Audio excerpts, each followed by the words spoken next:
Welcome. This little video blog, I'm just going to discuss who are the Luciferi. And throughout history, the Luciferi have been an archetypal deity that have influenced humankind. We're talking about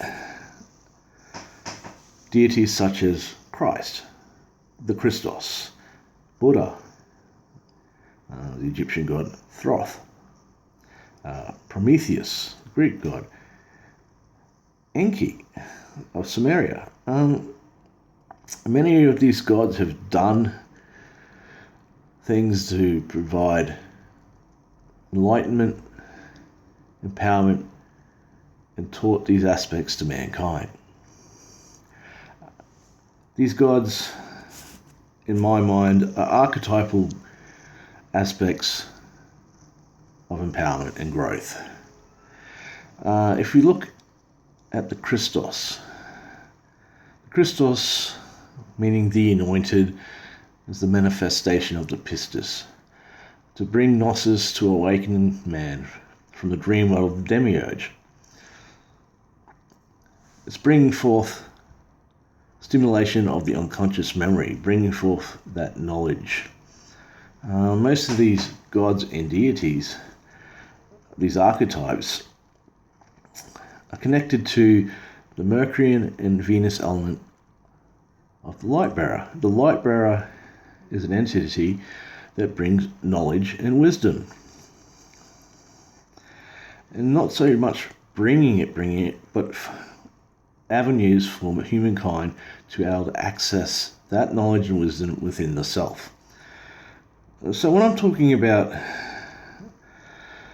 the construction of entities such as Lucifer, which Lucifer and Luciferi sound very similar, I'm going back before the pre-Christian aspect and before the translation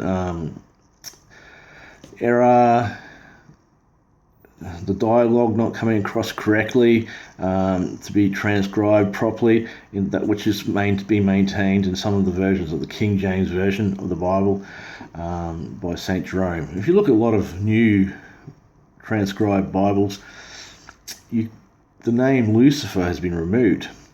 And if you look through history, there has actually been lots of bishops and priests within the Christian churches that are called Lucifer, because what the name Lucifer redirects to the meaning of the morning star. The morning star has been confused between both the planets Venus and Mercury.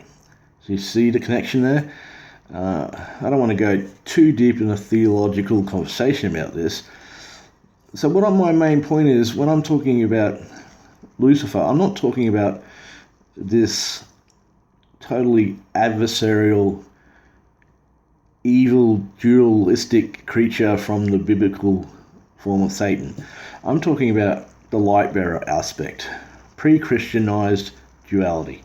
I'm talking about those entities, archetypes, god forms like the Christ, the Buddha, like Thoth, Prometheus, Enki, who created avenues for humankind.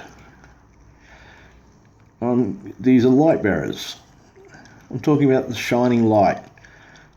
Those who provide shining light, a pathway through the darkness.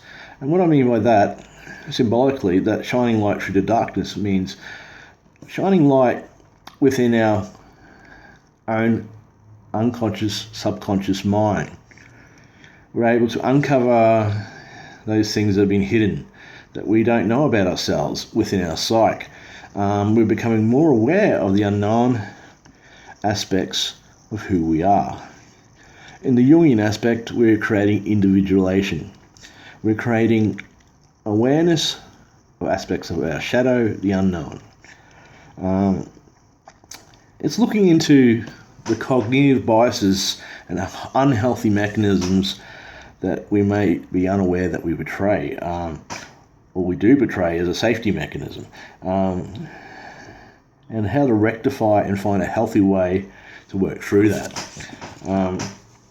So like I've repeatedly said, the Luciferi are the light bearers.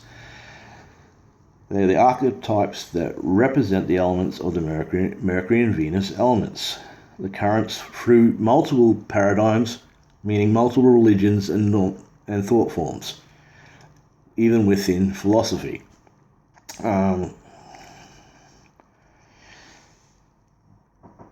it's about, creating that knowledge and wisdom within ourselves. So I'd like you to read the article Kristos the Luciferi.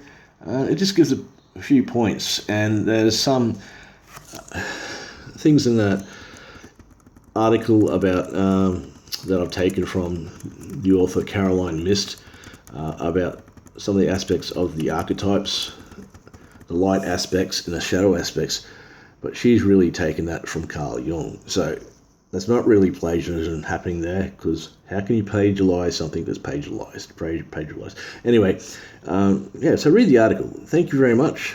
Cheers, everyone.